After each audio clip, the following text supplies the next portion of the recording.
Hi, I'm Maddie. Hi, Madi. And I used to be addicted to my smartphone until about 6 months ago when I swapped it for this. It got me thinking about the relationship us Gen Zs have to our phones, and that's when I had the idea for this documentary.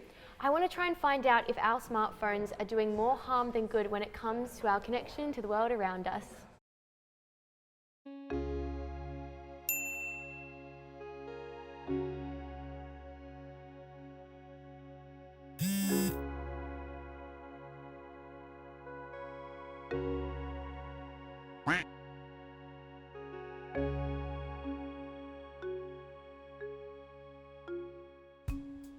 Welcome to Smartphone Users Anonymous. These are our fellow smartphone users. They think they're just coming to a meeting to discuss their phone addiction, but they don't know what they're really in for. Hi, I'm Emiko. Hi, Emiko. Hi, I'm Regan. Hi, Regan. Hi, I'm Oliver. Hi, Oliver. Do you guys think you're addicted to your smartphones? Probably on it a bit too much. I'm 100% addicted. I use it a lot, so potentially. How do you guys think that smartphones have shaped our generation's culture? I think we've kind of become accustomed to fast-paced.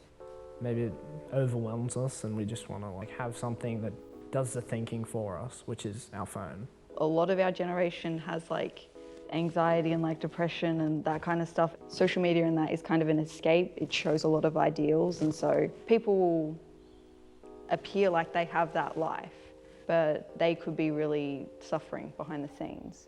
Just coming here with a counter argument to that. I think there's a lot of kids that in the past would have grown up being very isolated because they didn't fit in.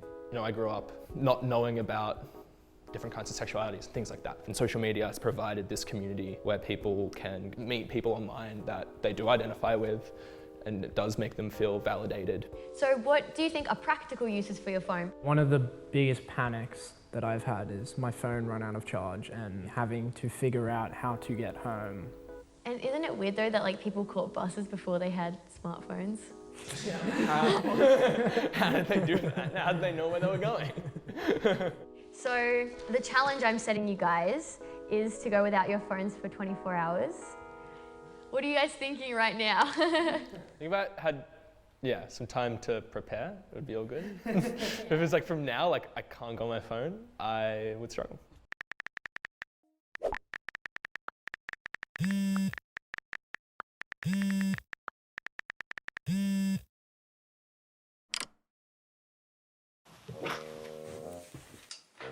So, already off to a bad start. Literally, as soon as I got home, I went to the shops to go buy some stuff for dinner and realised I didn't have my wallet on me. My phone was still off, so I had to turn it back on and use Apple Pay to pay for my food. But it's turned back off now, and it'll stay off for the rest of the experiment. When I got home, I told my family and they all laughed because they know that I'm on my phone 24/7. I've only been home for about an hour and a half. I did go on Facebook on my computer.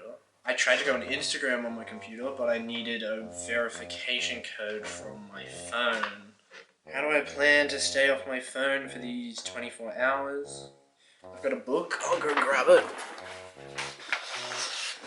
This is my book. I probably should have had it ready, so tonight I'll read that. As soon as I got in the car to go to the station, I realised that I hadn't checked if I'd have any money to spend on dinner. I was like, oh poo. Am I having any troubles? Have I cracked yet? No, I have not cracked. I have, if you're counting the laptop, but we aren't counting that. I FaceTimed my girlfriend Emily. Usually we'd just message each other, we wouldn't bother FaceTiming or calling. It's actually kind of nice. What am I missing about my phone? Messaging my friends, I think.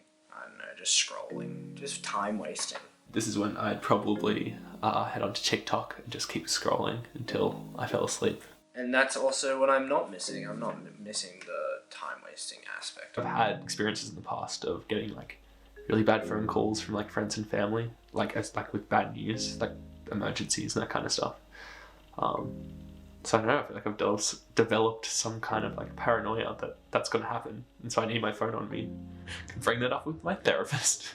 I've actually really enjoyed this. Obviously don't have my alarm, so I'm using my Fitbit. Yeah, shit. I gotta set an alarm. If I'm late tomorrow, I'm very sorry, but it's kind of your fault.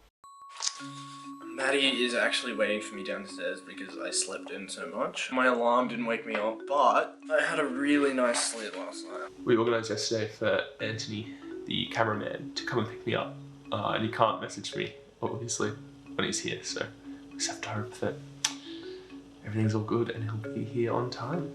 How do I think people got around before smartphones? Honestly, I don't know. You'd have to like check the sun. Easily, like more easily than us in a way, because they never knew smartphones.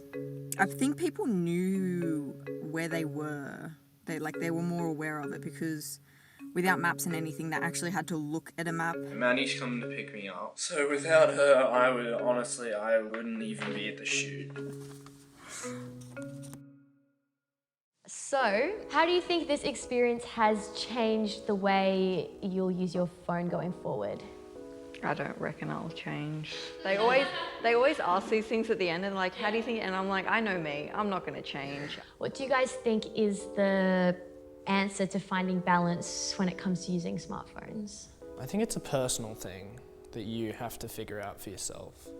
I think as long as it's not detrimental to relationships you have in person. What this has definitely shown is like bands isn't black or white. You can't just say that phones are bad, because they're not. But if you say everything's good, then that's also not true. It seems that Ollie, Emiko and Regan believe that their smartphones make them feel more connected, so I decided to give mine another go. It's been 6 months since we shot this documentary, and although I've gone back to using my smartphone, what I haven't gone back to is certain social media apps, and as a result, I'm no longer as addicted to my phone. So I encourage you to think about what makes your phone addictive. But for now, I'll leave you with this. Use your phone, don't let it use you.